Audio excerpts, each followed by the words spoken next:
Hey guys, we back with another video. This is part 2 of our Stephen Twitch boss saga. I still feel like I'm like the rest of the world where I'm still shocked. No one's ready for that moment. And there's no one that saw this coming. No one. So Twitch's wife, Allison Holker, sat down for her first interview months after Twitch passed back in December of 2022. As you may recall, Twitch checked in at the Oak Tree Inn, and according to the people who worked there, he didn't look like he was under any kind of stress. Suspicions were aroused the next day when he was supposed to check out at 11 a.m., and there was absolutely no sign of him. And when he didn't check out, a hotel keeper went to knock on his door, and that is when they discovered his lifeless body. Around 11:15, they went and checked, knocked on the door. She didn't really see him, but she noticed the body, and that's it. And then she came out. She was freaked out. Well, according to Allison, she was completely blindsided by her husband's shocking move to take his life. He wanted to be the strong one for everyone. And I think that was a little scary for him to think that he might need to ask for help. If you ask her, they were doing great and were discussing plans to have another baby. Oh my God, do you miss having a newborn in the house? I sure do. Uh-oh. I think we would love to start trying for another one. Oh. No, but we really do. I love the little babies. I love them, and to be quite, it's a constant conversation. However, a lot of people are under the impression that something else was going on, especially within their marriage, with fans still posting comments like, "I feel as though there's more to the story. My opinion is that Twitch boss was hiding something from his family. Who was after him? How much money did he owe to someone?" All seems super suspicious. Best believe that people are not just coming from nowhere. So when Twitch passed, it was reported that he left a note behind. And although investigators who found the note did not specify exactly what it said, the LAPD confirmed he cited past challenges he was still struggling with. And the big question was, what challenges was Twitch facing in the months leading up to his death? Apparently, one of them is that he was allegedly on the DL. Now, before y'all come at me, I'm just reporting what has been said and why some people are saying that Twitch being on the DL may have contributed to his stress. People are saying that they are convinced that Twitch was on the DL because of something Allison herself said. In old interviews, when she talked about how they first met, Allison said that she liked Twitch when she first saw him and rubbed up against him and even touched his behind on several occasions. Ow. But he was not feeling it. I know that doesn't necessarily prove that he was on the DL, but that's what people are running with. And there no actual receipts to prove that Twitch was on the DL. But if he was, to a lot of people, it makes sense that he just got tired of portraying the image of a happy marriage when, deep down, he felt otherwise. Apparently, Allison had also been giving off a vibe that they were not really intimate or okay in their marriage. For starters, when she noticed that Twitch was not home, instead of calling the police, she went to them. Like she already knew.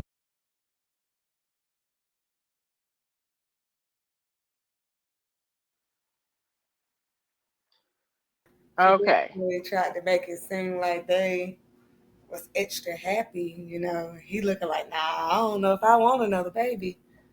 Did you see that? He was so uncomfortable when she brought that up.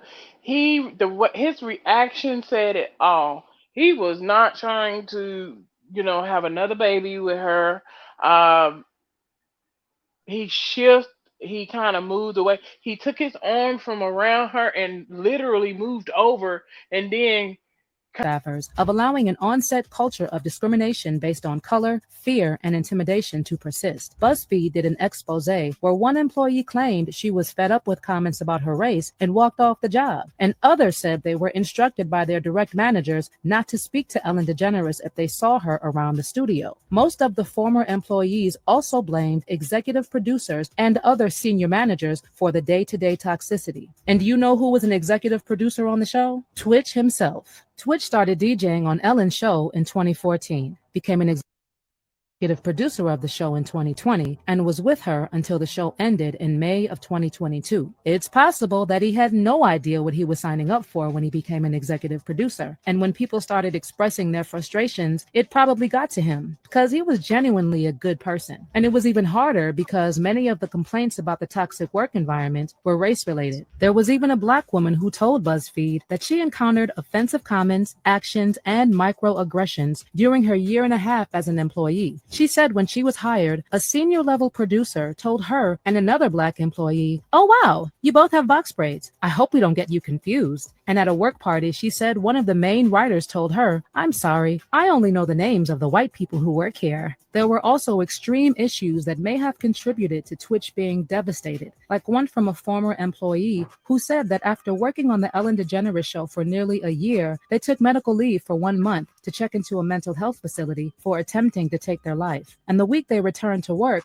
they were told they were fired. The former employee also said, "Some of the producers talk openly in public about addiction and mental health awareness, but they're the reason there's a stigma. They definitely don't practice what they preach with the 'be kind' mantra." You know, for Twitch, to have been working at a place where mental health awareness was apparently not taken seriously and to have been struggling with his own mental health to the point of taking his own life must have been insane for him. So, yeah, people are still saying that his work at the show may have contributed to his breakdown. And Tadrick Hall is one of the people who specifically said that Twitch was under pressure because of the scandals at the Ellen DeGeneres show. Human beings are not designed to handle that much pressure. And when I was talking about my experience, his face was like, Something else that bothered a lot of people is that Twitch did not have a will at the time of his death. And although his wife was already entitled to half of their joint estate under California law, Allison was still required to file a petition to legally prove that she was actually married to Twitch back in February. Allison noted in her filing that her husband owned nothing of value when they married in 2013, and that all existing assets were acquired during the marriage by virtue of the work, skills, and efforts of them both. Well, the judge granted her half of the possessions, and she now owns half of his current and future earnings from his Goldman Sachs investment account, as well as royalties from Cast and Crew Production Services, Disney Worldwide Services, and GEP Talent Services. She was also granted half of his interest in his 100% ownership of Stephen Boss Productions. But don't you find it a little bit weird that Twitch didn't have a will? Honestly, a lot of things still don't add up about his death. Like, why were the contents of the note he left not revealed? Was there even really a note? Is it possible that he was on the DL? Somebody knows something and they are not spilling. But I'd love to know your thoughts on the mystery that is Twitch's death. Do you think Allison is hiding the truth about their marriage? Let me know in the comments section below. Just wanted to say something real quick, man. I posted something yesterday about the Jacob Blake incident that happened. You know, seen the video, you know, read things all about it, and just I posted it to raise awareness and also just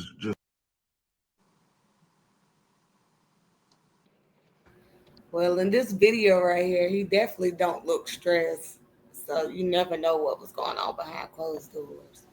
Right. I totally agree. I mean, he looked happy. But I wanted to bring something up too, that I watched the Ellen DeGeneres show when she was on air, and I remember when he became the DJ, and he was just so lively and bubbly, and then when there was discussion about the show ending, I wonder if that played a part. Well, I'm sure it probably did. Your job is ending. You're trying to figure out, um, when's your next gig gonna, be presented to you. Again, they can look, just like the perfect happy couple on the outside, but you just really don't know what goes on behind closed doors because we weren't there.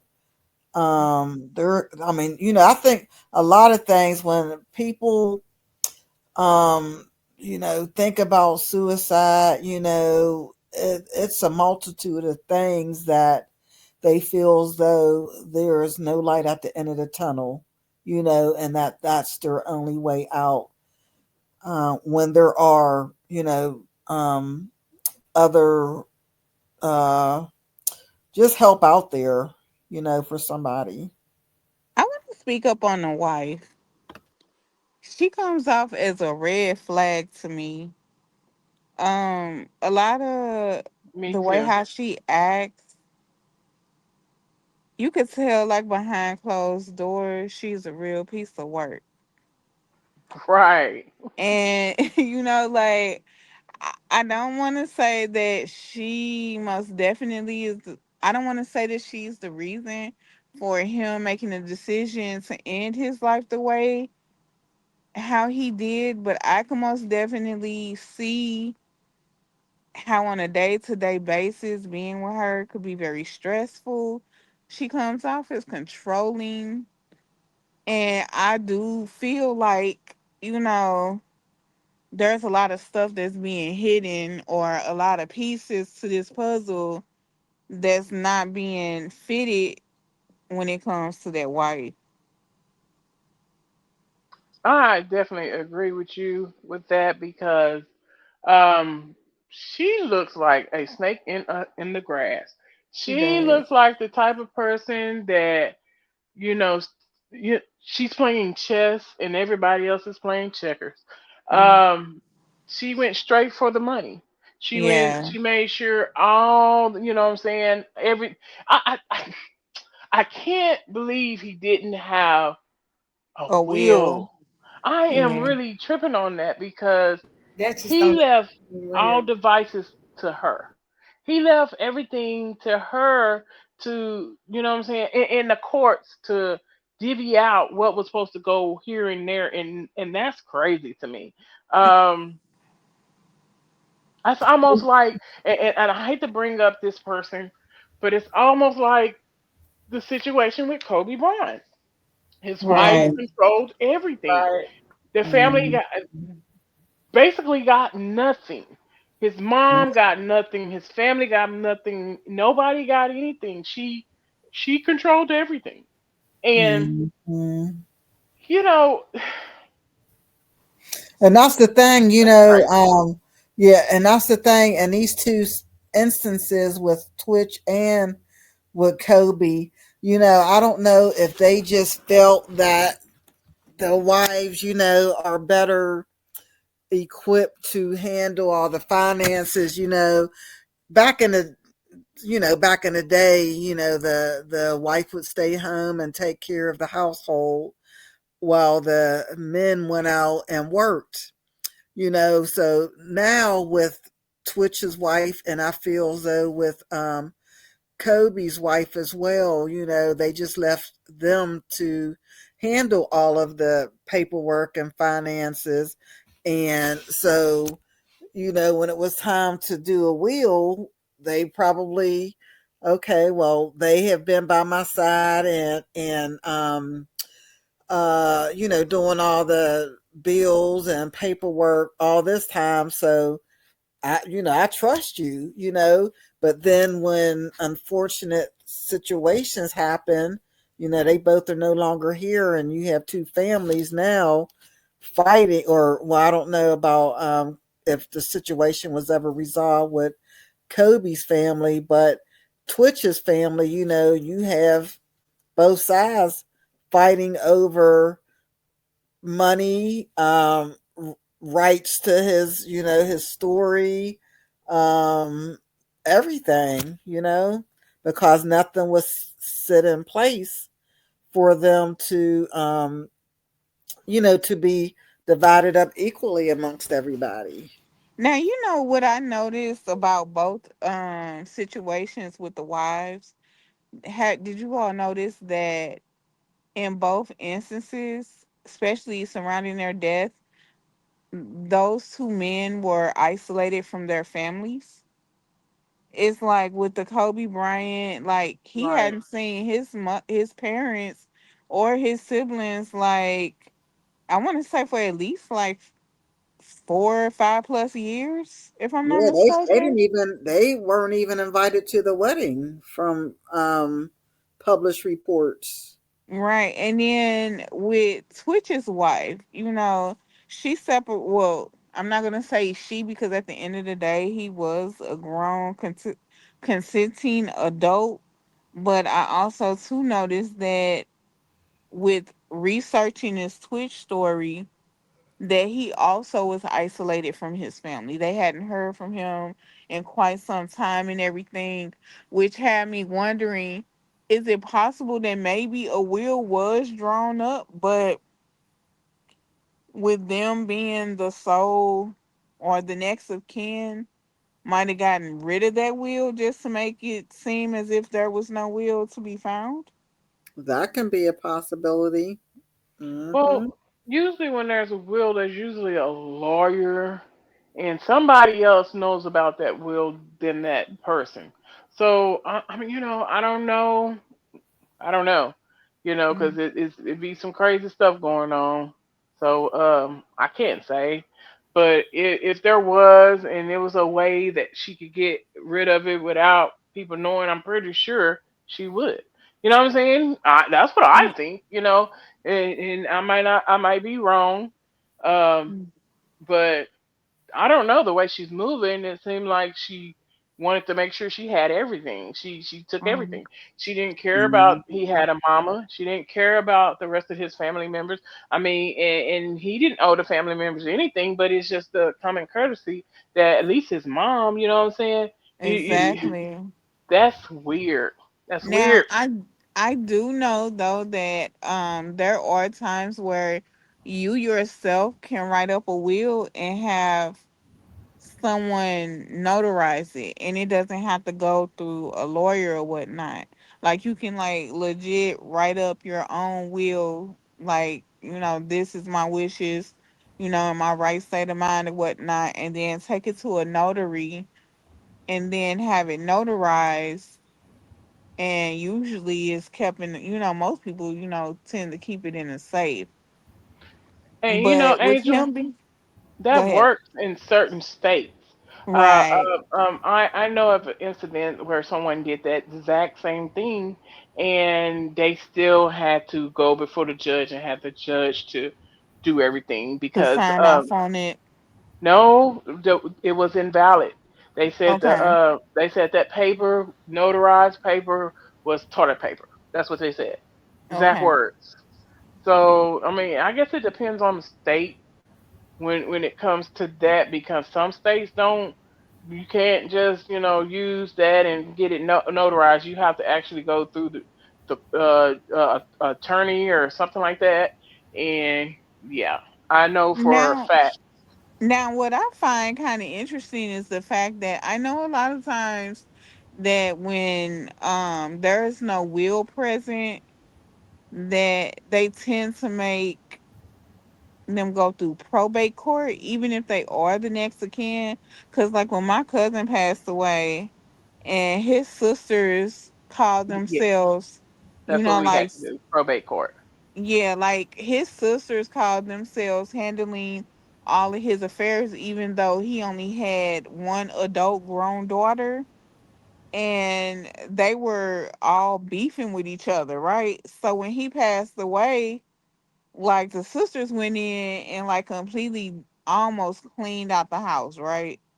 So they really didn't want to give, well, one of the sisters didn't want to give the daughter the house even though she was next of kin. So usually I know that a lot of times when there are disputes or whatnot like that, they tend to go be held up in probate court. So I'm kind of shocked that the family didn't take her to court, especially considering that it wasn't a will, because it's kind of wrong that they didn't at least get something, part of the estate or something, from Stephen as well, if that makes sense. Very, very. It makes a lot of sense. Very clear. We're gonna get back to the video and let's see what Hmm. he had to say. Okay. Just to share an outrage, man. This is happening too much. And even my caption said, is this routine becoming familiar? The routine of posting um, about unarmed black folks being brutalized, and then following up with the hashtag justice for fill in the blank. And then in the comment section, everybody goes, well, what about Twitch, don't post that. Don't divide us like that.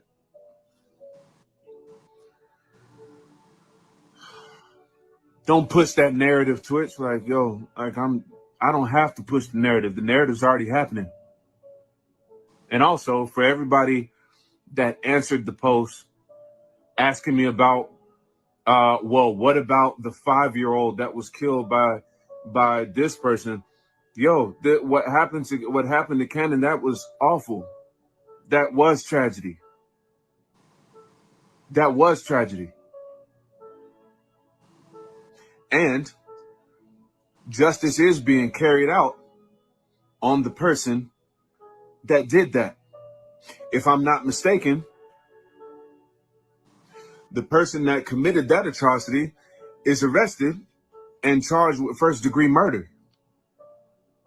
We still yelling about justice for Breonna Taylor, Ahmaud Arbery,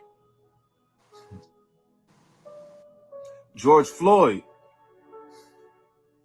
Elijah McClain, Sandra Bland, Trayvon Martin.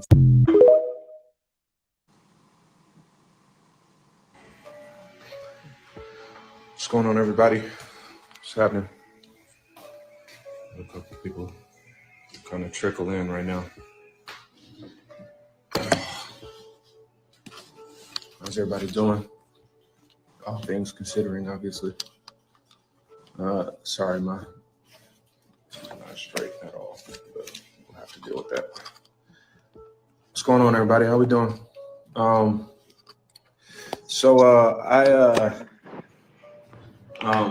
Obviously, during this incredibly challenging time, like I think information and conversation is currency, man. So what I'd like to do is bring in somebody that's been heavy in the activist space, in the space of activism. Also an incredible dancer, incredible dude, to just have some open dialogue on ways that we can help, things that are going on. So I've got Jade, if you're in here, bro, please send me a request because I can't see your thing. It's my dude Jade Zuberry is his name. He'll be coming in. I'll just give a couple minutes. I'll vamp for a second. But y'all, this is listen. I don't have the perfect words to say about this at all. I feel like we've been speaking for a while, trying to find the perfect words to say to prove that our lives mean something. But there's I do see that there's like a huge support from allies of various colors and backgrounds and things like that.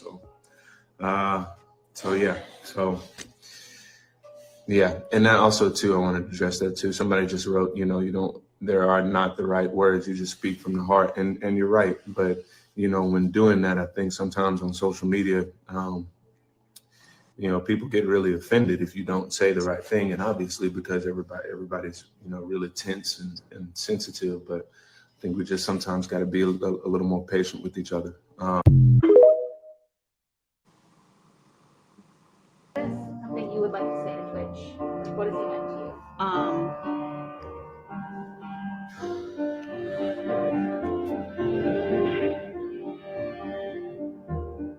Well, I don't want to say goodbye.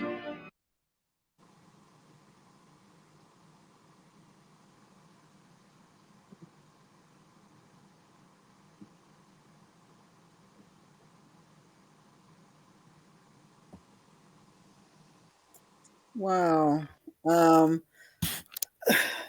It really, just the way he looked, his eyes, he didn't Thank you sound. for stopping by. We will see you soon on the next video.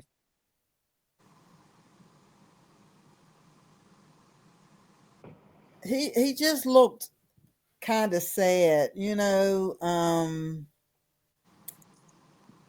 don't know. You can definitely tell that something was going on with him. Something was really, really bothering him, and that's what I just saw, in this clip. Just looked like he didn't seem like his self compared to the other videos we've seen from him or about him. Um, yeah, so he just looked sad in his eyes. I To think that me, go ahead. Go ahead.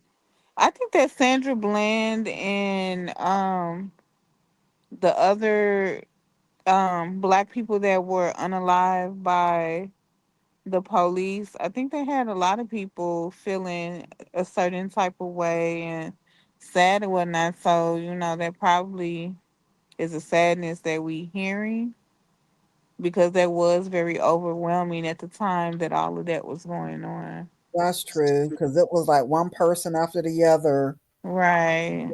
Yeah. At this point, what I'm seeing is, no telling what was going on in his life. He had lost his job. No telling what was going on with Yeah. him and his wife. Um, and he was seemed like he was in the mind frame of our life does not matter. Right. Black lives really don't matter. You know what I'm saying? And Right. it seems like that's what he had in his head, and you can hear it in his voice, you can hear it in his tone, you can see it in his eyes that he was very sad. I mean, you could tell. Right. And I don't know if this sadness made him say, you know what, okay, if I don't matter, then I'm just gonna eliminate myself, because I can't, or whatever the situation that he had going on in his head. But I do know that from this clip I just seen, it seemed like he was very sad.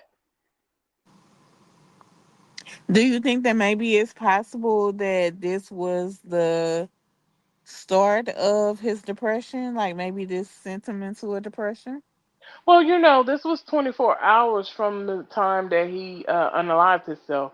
So, I Okay. mean, it it was definitely had something to probably do with it because, you could tell he was very unhappy with some stuff.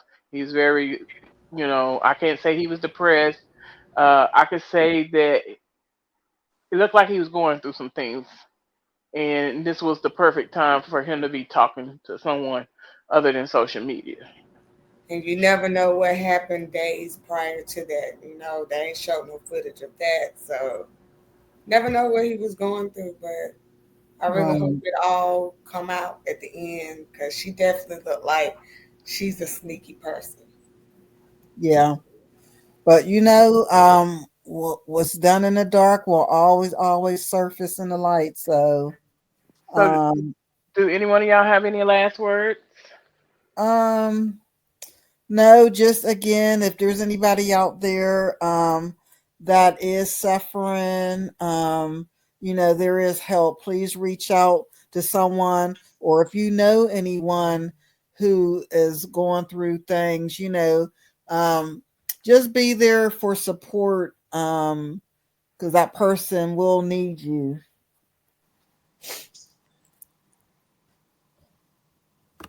And it's always someone out there that's willing to help you. You just gotta, reach out and talk to someone. You gotta tell somebody what's going on. You can't you can't sit there and make rash decisions. There's the suicide crisis lifeline 988. It says no matter where you live in the U.S., you can easily access 24/7 emotional support. Call or text 988 or visit 988lifeline.org. Chat with a caring counselor. We're here for you. So, with that being said, when you ever feel down or you feel you need to talk to somebody, even if you don't feel like committing suicide have not reached that point, but you feeling down, call out, reach out to these people. That's what they're there for. Mhm. And also And too, another thing I wanna piggyback on you, Con. If you're working, your job has a list of resources or whatnot as well too. You can always contact, I believe, like at my job they call it EAP. You can reach out to someone in your EAP benefits, and they usually offer free counseling and other different resources if you're going through like a mental crisis, or if you feel that you may need to take a mental break. They are able to guide you to different therapists or places, for free, to be able to Mhm. reach out and talk to someone. And EAP is the Employee Assistance Program.